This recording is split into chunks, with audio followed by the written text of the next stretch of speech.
Morning विद्यार्थी मित्रों, बेटा लास्ट टाइम लेक्चर में जो कोई दाखलाओ शीखवाड्या था त्यांथी आगळ दाखलाओ आज कंटिन्यू करीए छीए। खूब ध्यानथी समझजो। हवे लास्ट टाइम स्वाध्यायनो 11मो दाखलो आपणे शीख्या था, एनो उपयोग करी अने 12मो दाखलो शीखवानो छे। 11मानी रकम पर फोकस करो। फरी एकवार याद करावुं। ऑलरेडी 2 वार आ दाखलो तमे गणी चूक्या छो। फरी एकवार खाली याद कराई दईए। एक ओरडामां 6.5 गॉस जेटलुं नियमित चुंबकीय क्षेत्र राखेलुं छे। आ क्षेत्रमां लंबरूपे एक इलेक्ट्रॉन 4.8 × 10⁶ मीटर प्रति सेकंड झड़पे छोड़वामां आवे छे। इलेक्ट्रॉननो मार्ग वर्तुळाकार केम हशे ते समजावो अने एनी त्रिज्या शोधो। आ काम आपणुं थई गेलुं छे। 12मा प्रश्नमा वात एवी करेली छे के भाई स्वाध्याय 4.11 मां वर्तुळाकार कक्षामां इलेक्ट्रॉनना भ्रमणनी आवृत्ति शोधो। हवे इलेक्ट्रॉनना भ्रमणनी आवृत्ति जो शोधवी होय तो आपणी पासे सूत्र सिंपल साइक्लोट्रॉननी आवृत्ति माटेनुं ज आपणुं सूत्र छे, केम के वर्तुळाकार परिभ्रमण छे एटले F = सूत्र तैयार थशे QB एना छेदमां 2π × m। आ फॉर्म्युला आपणी रेडी थई जशे, जे ऑलरेडी आपणे जाणीए छीए। आंकड़ाओ क्यांथी लेवाना छे तो 11मा प्रश्नमा आपेला छे ए ज आंकड़ाओनो आपणे उपयोग करीशुं। तो 11मा प्रश्ननी अंदर आपेला आंकड़ाओनो उपयोग करीए तो हूँ लखी आपું છું तमने। तो सौथी पहला नंबरमां आपणो आवशे Q। बहु विचारवानी जरूर नथी। 1.6 × 10⁻⁹ कूलम्ब थशे। बी एटले चुंबकीय क्षेत्र तैयार थई जशे के जे चुंबकीय क्षेत्र आपणने आपेलुं छे 6.5 गॉस। तो एमां आपणे लखीशुं 6.5 × 10⁻⁴ टेस्ला एटले 6.5 × 10⁻⁴ टेस्ला थई जशे। आ एक बहु अगत्यनी वात छे, खास ध्यान राखजो। एम एटले इलेक्ट्रॉननुं दळ थशे। पाई तमे जाणो छो। तो m = 9.1 × 10⁻31 किलोग्राम। आ पण एक इम्पोर्टन्स फैक्टर छे दळ माटेनो। आ दरेके दरेक प्रकारनी किंमत मूकशो बेटा एटले आवृत्तिनो जवाब तैयार थई जशे। एकम मळी जशे हर्ट्स। आवृत्तिनो आंसर तैयार थई जशे। एकम मळी जशे हर्ट्स एटले हर्ट्स एकममां आ आपणो जवाब रेडी थई गयो। प्रश्न एवो छे, शुं आ जवाब इलेक्ट्रॉननी झड़प पर आधार राखे छे?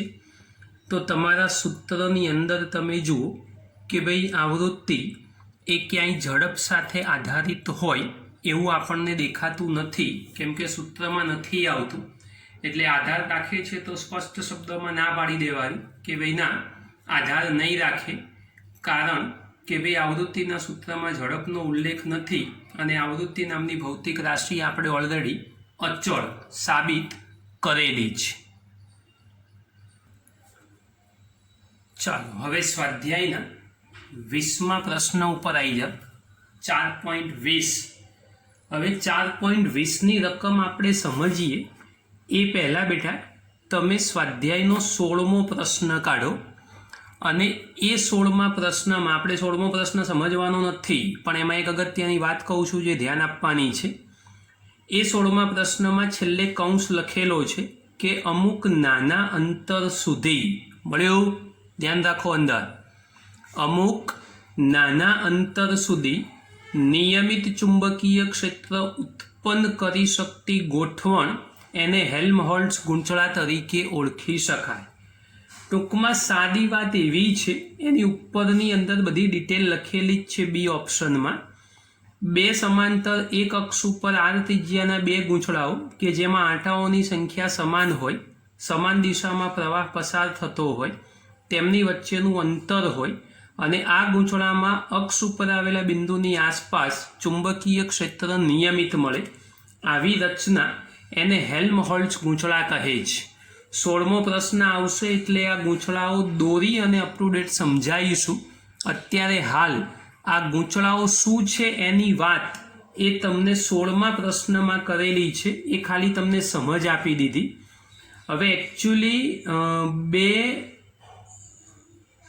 રિંગ અથવા તો વર્તુળાકાર ભાગ એના કારણે બનતો નળાકાર, એટલે બે ગૂંચળાઓને જોડતી રચના જ થઈ કહેવાય. સાદા નળાકારની જ વાત છે, એને આપણે હેલ્મહોલ્ટ્ઝ ગૂંચળાઓ કહીશું. એ 16મો પ્રશ્ન આવશે ત્યારે ડિટેલમાં જોઈશું. અત્યારે ખાલી શબ્દ આવ્યો છે તો આપણે શબ્દ સમજવાનો છે ખાલી.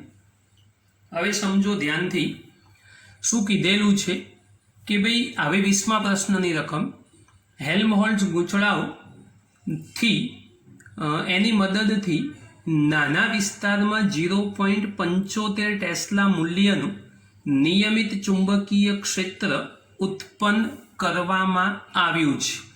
એટલે સૌથી પહેલા નંબરમાં આપણને નિયમિત ચુંબકીય ક્ષેત્ર આપી દીધેલું છે.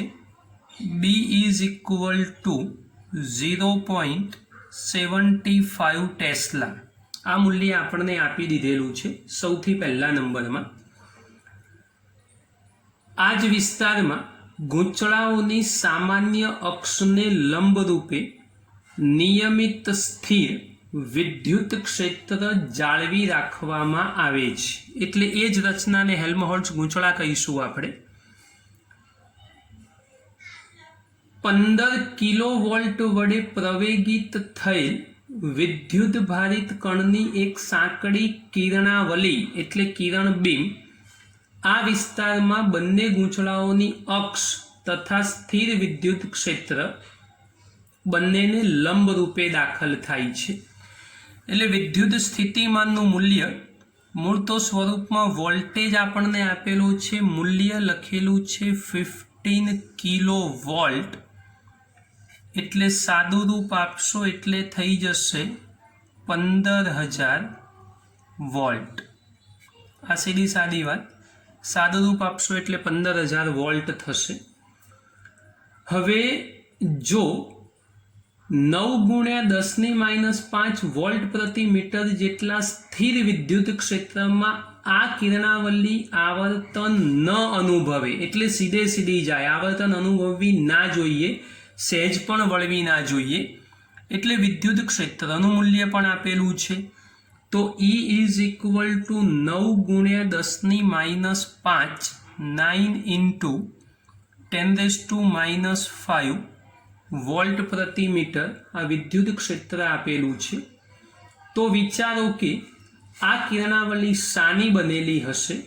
શા માટે? જવાબ અજોડ નથી. હવે જો કિરણાવલી આવર્તન ના અનુભવે એટલે વાંકી ચૂકી ના થાય, સહેજ પણ વળે નહીં, તો એવા સંજોગોની અંદર વિદ્યુત બળ અને ચુંબકીય બળ એ સરખા હોવા જોઈએ. તો સૌથી પહેલા નંબરનું સ્ટેટમેન્ટ આપણું લખી શકીએ આપણે કે અહીં કિરણાવલી એટલે જે કિરણ દંડ અથવા કિરણ બીમની આપણે વાત કરીએ છીએ એ કિરણાવલી વિદ્યુત ચુંબકીય ક્ષેત્રમાં પ્રવેશતા વિદ્યુત ચુંબકીય ક્ષેત્રમાં પ્રવેશતા સહેજ પણ એટલે કોઈ જ પ્રકારનું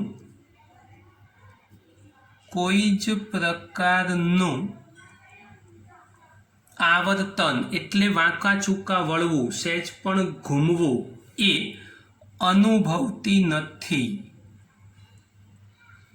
અને ના અનુભવે તો એનું વિદ્યુત બળ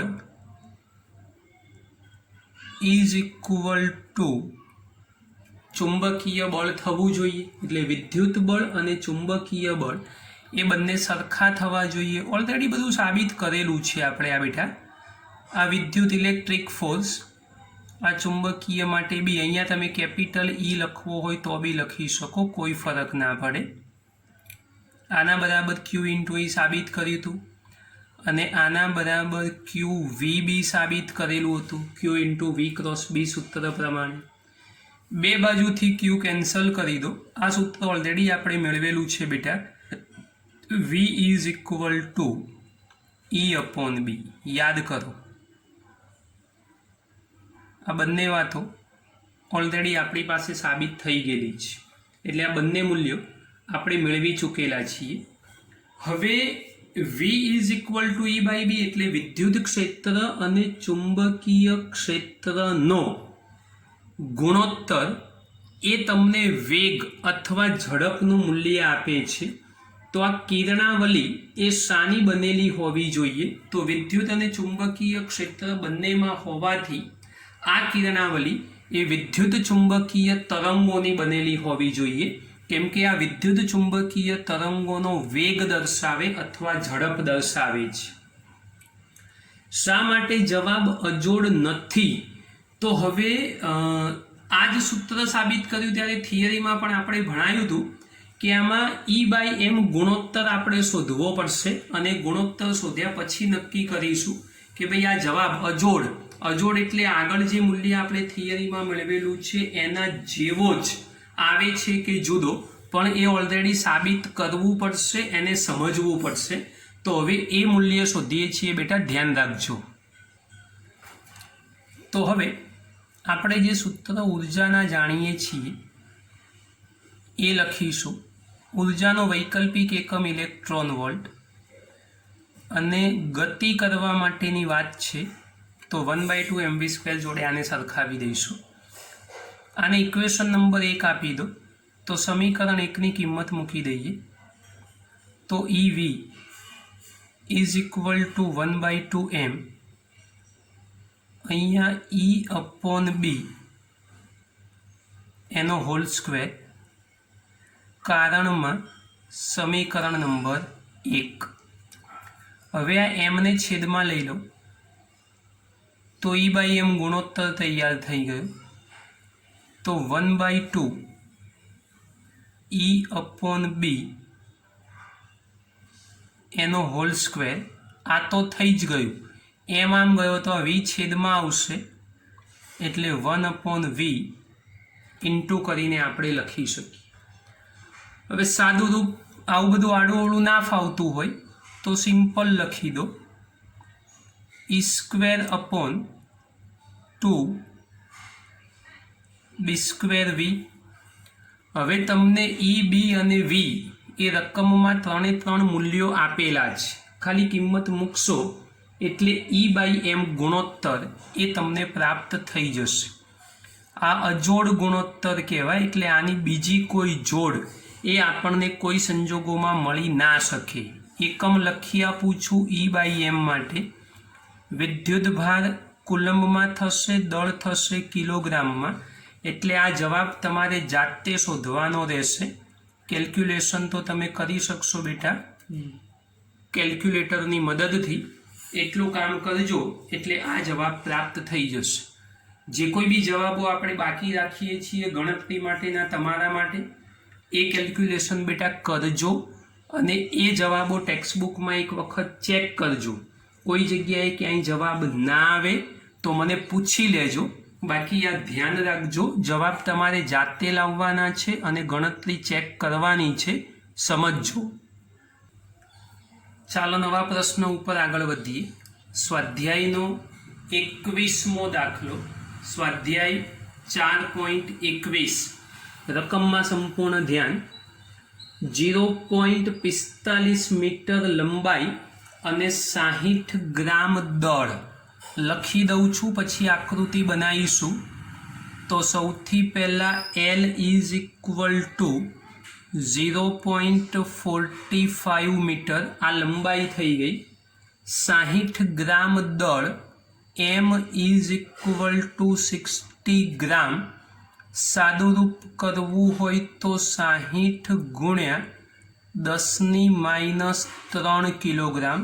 આ દળ તૈયાર થઈ ગયું. એક સીધો વાહક સળિયો, તેને છેડે બાંધેલા 2 તાર વડે સમક્ષિતિજ લટકાવેલો છે.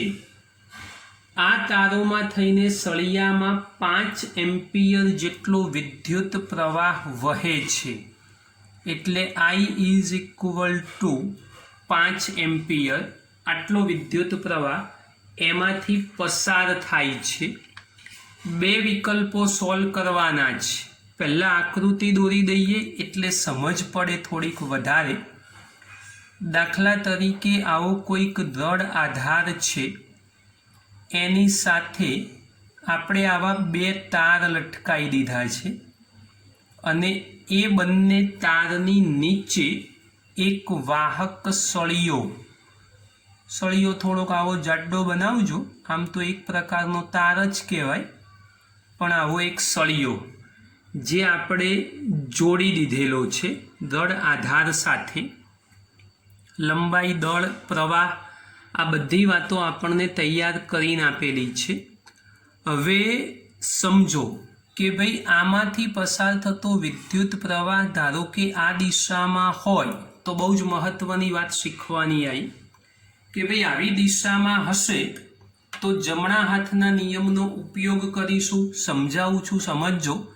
અંગૂઠો પ્રવાહની દિશામાં હોવો જોઈએ। જુઓ, મેં અંગૂઠો પ્રવાહની દિશામાં મૂકી દીધું છે। આંગળીઓ જેમ વળતી હોય એમ વાળો। મારી આંગળીઓ આમ વળે છે, ચેક કરો। અંગૂઠો પ્રવાહની દિશામાં છે, મારી આંગળીઓ આમ વળે છે, તો સમતલમાંથી જાણે કે ચુંબકીય ક્ષેત્ર બહાર આવે છે એવું કહી શકાય। તો અહીંયાની બાજુ, ઉપરની બાજુ ચુંબકીય ક્ષેત્ર બહાર આવશે એટલે ચોકડી વડે દર્શાવીએ।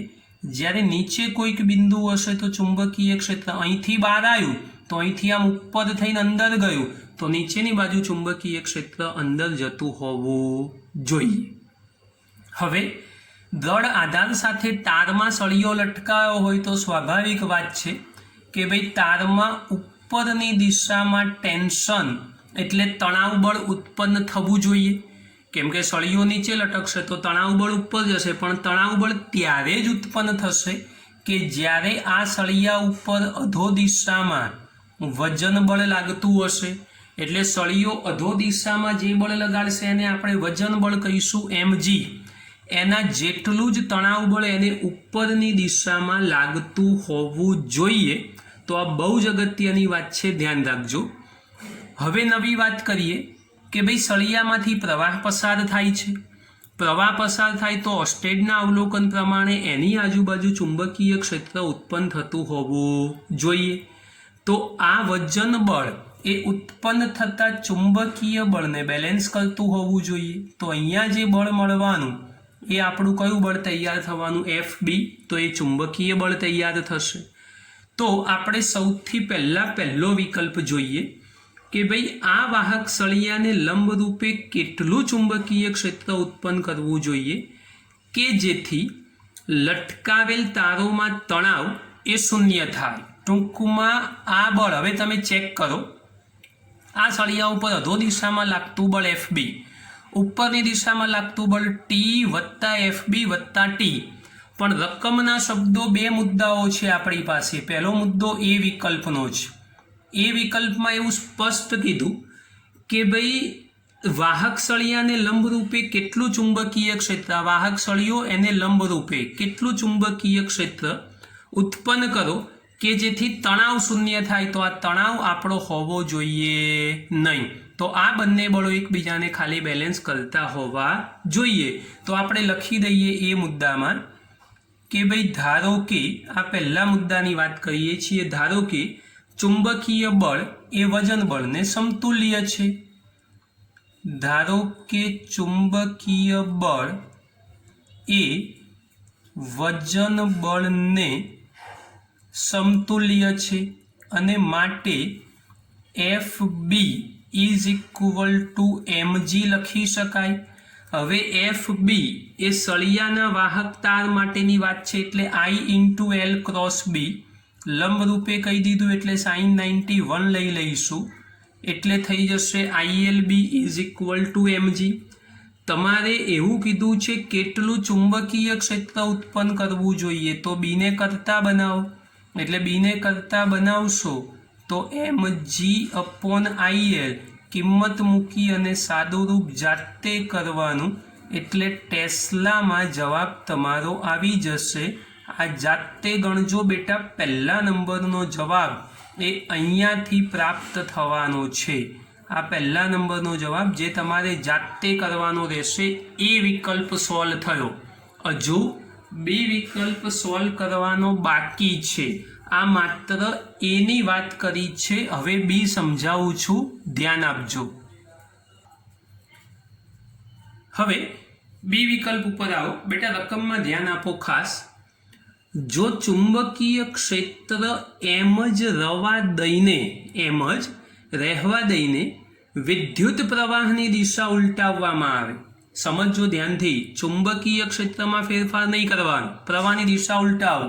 આ પ્રવાહ આમ જાય છે, પ્રવાહ આ દિશામાં જવો જોઈએ, એટલે પ્રવાહની દિશા જો ઉલટાવવામાં આવે તો તારોમાં કુલ ટેન્શન એટલે તણાવ બળ કેટલું હશે. હવે આવા સંજોગોમાં જો આપણે તણાવ બળ શોધવું હોય તો એવા સંજોગોની અંદર આપણે આપણા બળોના પરિણામી બળની અસરો ચેક કરવી પડશે. હવે ધ્યાન રાખજો ખાસ. જો પ્રવાહની દિશા આમ છે, એ પ્રવાહની દિશા જો આપણે ઉલટાવવાનો પ્રયત્ન કરો તો એવા સંજોગોની અંદર આ એફબી જે ઉપર લાગ્યું છે ને બેટા, એ એફબી ક્યાં જતું રહેશે? નીચે. આ એફબી જે ઉપર લાગેલું છે એ એફબી ક્યાં જતું રહેવાનું? નીચે. એટલે પ્રવાહની દિશા આમ છે તો એફબી લંબરૂપે ઉપર, પણ પ્રવાહની દિશા આમ થાય તો આ વજન બળમાં કંઈ ફરક નહીં પડે, પણ ચુંબકીય બળ એ નીચેની દિશામાં આવી જશે. એટલે એમજી અને એફબી એ બંને બળો કેવા થઈ જવાના? એક સરખા. આ લખીને બતાવું છું, સમજજો ધ્યાનથી. હવે જુઓ બી વિકલ્પ માટેની વાત કરીએ આપણે તો આજે તમને સમજાયું બેટા એ જ હું લખી આપું છું, સમજજો. પ્રવાહની દિશા એટલે સળિયા પર લખું એટલે ખબર પડે. સળિયામાં બહુ જ અગત્યની વાત છે, સળિયામાં પ્રવાહની દિશા ઉલટાવવામાં આવે તો, સમજો, ઉલટાવવામાં આવે તો FB is equal two mg થશે. એટલે કે ILB is equal two mg થાય. આ બંને સરખા થઈ ગયા. તો હવે આપણે પરિણામી બળ શોધવું હોય તો હવે પરિણામી બળ F is equal two F1 plus F2. F એટલે ઉપરની દિશામાં તણાવ બળ. સમજો, તાર ભલે બે રહ્યા પણ બંને તારોની અંદર તણાવ એક જ છે, એટલે T પ્લસ T 2T લખવાની કોશિશ ના કરતા. સમજો જરા ધ્યાનથી. F1 is equal two ILB, F2 is equal two mg. પણ બંને બળો સરખા છે તો અહીંયા પણ mg, અહીં પણ mg. therefore T is equal to 2 times mg. માટે T બરાબર 2 ગુણ્યા m. હવે m બરાબર શું છે? તો દળ આપણી રકમમાં આપણને છાપીને આપેલું છે. કેટલું આપેલું છે દળ? તો હમણાં જ જોયું તું 60 ગ્રામ. તો 60 ગુણ્યા 10⁻³ અને g ઇઝ ઇક્વલ ટુ 9.8. કિંમત મૂકીને સાદું રૂપ આપશો તો આ ફાઇનલ આન્સર કેલ્ક્યુલેટરમાં જાતે લખી દઉં છું, 1.176 ન્યૂટન મળશે. જવાબ તમારે ચેક કરી લેવાનો. જરૂરી નથી કે ભાઈ આટલો જ જવાબ આવતો હોય, આમાં કંઈક ફેરફાર હોઈ શકે, પણ ગણતરી કરજો એટલે પ્રોપર આન્સર સુધી પહોંચી જશો. આ ધ્યાન રાખજો. 9.8 ગુણ્યા 60 ગુણ્યા 2 ભાગ્યા 1000 કરશો એટલે તમારો ફાઇનલ જવાબ બેટા મળી જશે. ચાલો સ્વાધ્યાયના 18મા પ્રશ્નમાં ફોકસ કરો. સંપૂર્ણ ધ્યાન રકમમાં ચોપડીમાં સ્વાધ્યાયનો પ્રશ્ન નંબર 18 4.18ની વાત છે. સમજો ધ્યાનથી. આપેલા પ્રશ્નોના જવાબ આપો. એ વિકલ્પ. મેક્સિમમ કામ જાતે કરવાનું છે. ડાઉટ લાગે ત્યાં બધું હું સોલ્વ કરાવું છું, ચિંતા ના કરશો. એક ચેમ્બરમાં એવું ચુંબકીય ક્ષેત્ર પ્રસ્થાપિત કરેલ છે કે જુદા જુદા બિંદુએ જુદું જુદું હોય, પરંતુ તેની દિશા એક જ હોય. એક ચેમ્બર એટલે એક બોક્સ લઈ લો, બંધ રૂમ વિચારી લો, એને ચેમ્બર ગણી શકાય કે જેના જુદા જુદા બિંદુએ ચુંબકીય ક્ષેત્ર જુદું પણ તેની દિશા એ એક જ હોય અને એ દિશા ફરજિયાત પૂર્વથી પશ્ચિમ હોવી જોઈએ. સમજી લેજો જરા. એક વિદ્યુતભારિત કણ આ ચેમ્બરમાં દાખલ થાય છે અને આવર્તન અનુભવ્યા વગર અચળ ઝડપે સુરેખ માર્ગે પસાર થાય છે. આ કણના પ્રારંભિક વેગ વિશે તમે શું કરશો? હવે આપણે શું કહીશું? સાહેબ કંઈ કહેવું નહીં, જવા દો. એવું ના હોય ભાઈ, કહેવું તો પડશે. પ્રારંભિક વેગ વિશે તમે શું કહેશો? હવે સમજો, ગતિમાન વિદ્યુત ભાર. હવે ગતિમાન વિદ્યુત ભાર, એના માટે થિયરી વાંચવી પડશે બેટા તમારે. તો ગતિમાન વિદ્યુત ભાર એટલે વિદ્યુતભારિત કણ, વિદ્યુતભાર એટલે વિદ્યુતભારિત કણ પર ચુંબકીય બળ ના લાગે. વિદ્યુતભાર પર ચુંબકીય બળ લાગતું નથી. હમણાં ઉપરના પ્રશ્નમાં પણ આ બાબત કહી દીધી આપણે. એટલે જો ચુંબકીય બળ ના લાગતું હોય તો ચુંબકીય બળનું મૂલ્ય શૂન્ય હોવું જોઈએ. એટલે F ઇઝ ઇક્વલ ટુ 0. તો આપણું સૂત્ર F બરાબર Q into V cross B is equal to 0. માટે QVB sign theta is equal to 0. હવે વિદ્યુતભારિત કણનો વિદ્યુતભાર હોય, ગતિ કરે છે એટલે વેગ હોય, ચુંબકીય ક્ષેત્ર આપણે લાગુ પાડેલું છે એટલે ચુંબકીય ક્ષેત્ર પણ હશે જ. આ કશું 0 નથી તો સ્વાભાવિક વાત છે કે ભાઈ થીટાનું મૂલ્ય શૂન્ય હોવું જોઈએ. એટલે sine theta is equal to 0. કારણમાં Q, V અને B is not equal to 0. હવે સાઇન થીટા બરાબર 0 તો માટે થીટા ઇઝ ઇક્વલ ટુ 0 અથવા થીટા ઇઝ ઇક્વલ ટુ 180. કેમ કે સાઇન 0 બી 0 થાય, સાઇન 180 બી 0 થાય. એટલે 0 અથવા તો 180 આ બેમાંથી કોઈ પણ મૂલ્ય હશે. હવે આ બેમાંથી કોઈ પણ મૂલ્ય હોય તો સમજો આ 0 હશે તો એના માટે આપણે શબ્દ પ્રયોગ કરીશું સમાંતર, અને 180 હશે તો શબ્દ પ્રયોગ કરીશું આપણે પ્રતિ સમાંતર. તો એવું સ્પષ્ટ કીધું કે ભાઈ વેગ વિશે શું કહેશો? તો કણનો વેગ એ ચુંબકીય ક્ષેત્ર રેખાઓને કાં તો સમાંતર હોવો જોઈએ કાં તો કેવો હોવો જોઈએ? પ્રતિ સમાંતર. એટલે સમજો એ વેગનું મૂલ્ય અથવા તો વેગ એ આપણા ક્ષેત્રને કાં તો સમાંતર હોવો જોઈએ કાં તો પ્રતિ સમાંતર હોવો જોઈએ. બે વિકલ્પ પર આવી જાઓ. બીજો પ્રશ્ન, તીવ્ર અને અનિયમિત ચુંબકીય ક્ષેત્ર ધરાવતા વાતાવરણમાં ચુંબકીય ક્ષેત્રનું મૂલ્ય અને દિશા જુદા જુદા બિંદુએ જુદા જુદા છે. તેમાં એક વિદ્યુતભારિત કણ દાખલ થાય છે અને જટિલ માર્ગે બહાર આવે છે. જો તેણે આ વાતાવરણ સાથે કોઈ પણ અથડામણ ન અનુભવી હોય તો શું તેની ઝડપ તેની પ્રારંભિક ઝડપ જેટલી હશે? હવે સમજો, વેગની માત્ર દિશા બદલાઈ, મૂલ્યમાં કોઈ ફેરફાર નથી થયો તો શું બંને સમાન હશે? તો હા, ચોક્કસ બંનેનું સમાન જ હશે. કારણ કે ભાઈ ચુંબકીય બળ, સમજી લેજો, ચુંબકીય બળ એ વેગની માત્ર દિશા બદલે છે. ઉપરના પ્રશ્નમાં સમજાવ્યું એ પ્રમાણે મૂલ્ય બદલતું નથી એટલે દિશા બદલે છે અને મૂલ્ય એનું કેવું રહે છે? અચળ, એટલે ફેરફાર પામ્યા વગરનું. અને મૂલ્ય જો અચળ રહેતું હોય તો એવા સંજોગોની અંદર એ બંનેના જવાબો એ કેવા હોવા જોઈએ? તો એક જ સરખા. ધ્યાન આપજો બેટા. સી મુદ્દા ઉપર આવી જઈએ.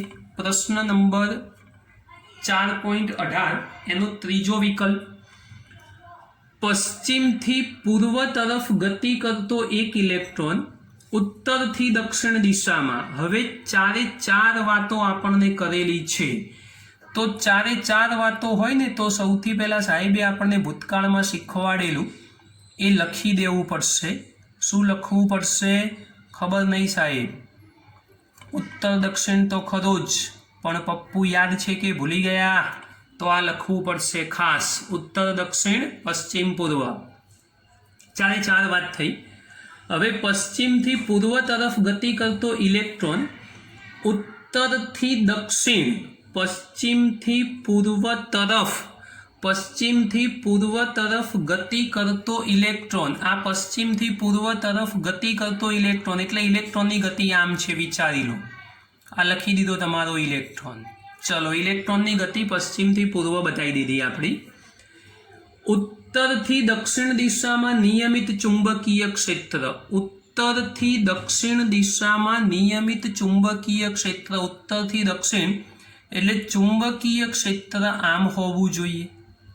આ ચુંબકીય ક્ષેત્ર બતાવી દીધું આપણું. ચુંબકીય ક્ષેત્ર ઉત્તરથી દક્ષિણ દિશામાં ધરાવતી ચેમ્બરમાં દાખલ થાય એટલે ચુંબકીય ક્ષેત્ર આમ છે, ઇલેક્ટ્રોન આમ ગતિ કરી રહ્યો છે. નિયમિત ચુંબકીય ક્ષેત્રને કઈ દિશામાં લગાડવું જોઈએ કે જેથી ઇલેક્ટ્રોન કોઈ પણ કોણાવર્તન અનુભવ્યા વગર સીધી રેખામાં ગતિ કરે? હવે સમજો, વિદ્યુત ક્ષેત્ર આ ઇલેક્ટ્રોનની ગતિ થઈ છે એટલે એના કારણે ઉત્પન્ન થતું વિદ્યુત ક્ષેત્ર એટલે આપણું વિદ્યુત બળ Fe is equal two Q into E. તમે E ઇન્ટુ E પણ લખી શકો. એની આ જ દિશા થવાની છે, ઇલેક્ટ્રોનની ગતિ જ્યાં બતાવી છે ત્યાં આગળ. હવે સમજો, ઇલેક્ટ્રોનની ગતિ આમ થઈ તો ફરી જમણા હાથનો નિયમ આપણે એપ્લાય કરીએ. આ આંગળીઓ આ દિશામાં વળી તો અહીંયા ચુંબકીય ક્ષેત્ર વિચારો કે જે જગ્યાએથી બહાર આવે છે, જે જગ્યાએ અંદર જાય છે એ આપણને ખબર પડવી જોઈએ કે ભાઈ ક્ષેત્ર ક્યાં આવ્યું, ક્ષેત્ર ક્યાં બહાર ગયું, ક્યાં અંદર ગયું. નિયમિત ચુંબકીય ક્ષેત્ર આ દિશામાં લાગુ પાડેલું છે એ બી સમજ હોવી જોઈએ. તો બંને વાતોની આપણી સંતુલન અવસ્થા ચેક કરીએ. ઓલરેડી સાબિત કરેલી વાત. તો સંતુલન અવસ્થામાં એટલે બંનેની સંતુલન સ્થિતિ લઈએ તો આ જ બળો સરખાવાના. સંતુલન અવસ્થામાં Fe, આ સંતુલન અવસ્થાવાળી વાત કરી, Fe is equal two Fb થવું જોઈએ. તો ફોર્મ્યુલા તો ઓલરેડી આગળ બી સાબિત કરી દીધી અને અહીંયા થશે QVB. આ બંને કેન્સલ કરો એટલે V is equal to E upon B. આ બેટા બહુ વખત સાબિત કરાયું, કંઈ અઘરું નથી આમાં. એટલે V બરાબર E અપોન B. હવે આમાં આપણને એવું કીધેલું છે કે ભાઈ ઇલેક્ટ્રોન કોઈ પણ કોણાવર્તન અનુભવ્યા વગર સીધી રેખામાં ગતિ કરે તો નિયમિત ચુંબકીય ક્ષેત્રને કઈ દિશામાં લગાડવું જોઈએ? તો મારે કરતા ચુંબકીય ક્ષેત્રને બનાવવાનો છે. તો B is equal to E by V થઈ જશે. કઈ દિશામાં લગાડવું જોઈએ? તો પુસ્તકના પાનાની અંદર તરફની દિશા થશે. આ સમજો, આ આપણું દેખાય છે ક્ષેત્ર એટલે સમતલની અંદર. બહાર હોત ને તો એ ક્ષેત્ર આપણું આમ બતાવવું પડે. આપણે અત્યાર સુધી સમતલની બહાર બતાવતા હતા, આ સમતલની અંદર બતાવવાનું છે એટલે દિશા ખાસ લખવી પડશે.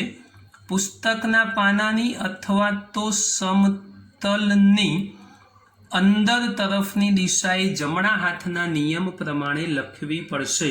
પુસ્તકના પાનાની અંદર તરફ અથવા તો પુસ્તકનું પાનું ના લખો તમે તો એવા સંજોગોની અંદર તમે નોર્મલ પણ લખી શકો કે સમતલની અંદર તરફની દિશામાં આ ચુંબકીય ક્ષેત્ર હોવું જોઈએ. તો બેટા આજના લેક્ચરની અંદર આ અગત્યના પ્રશ્નો તમને શીખવાડેલા છે એટલા તૈયાર કરી દેજો. હવે નેક્સ્ટ રાઉન્ડની અંદર આપણે બાયોસાવર સુધીની વાત પૂરી કરી. એના રિલેટેડ લગભગ મોટા ભાગના પ્રશ્નોનું સોલ્યુશન આપણે કરી ચૂક્યા છીએ.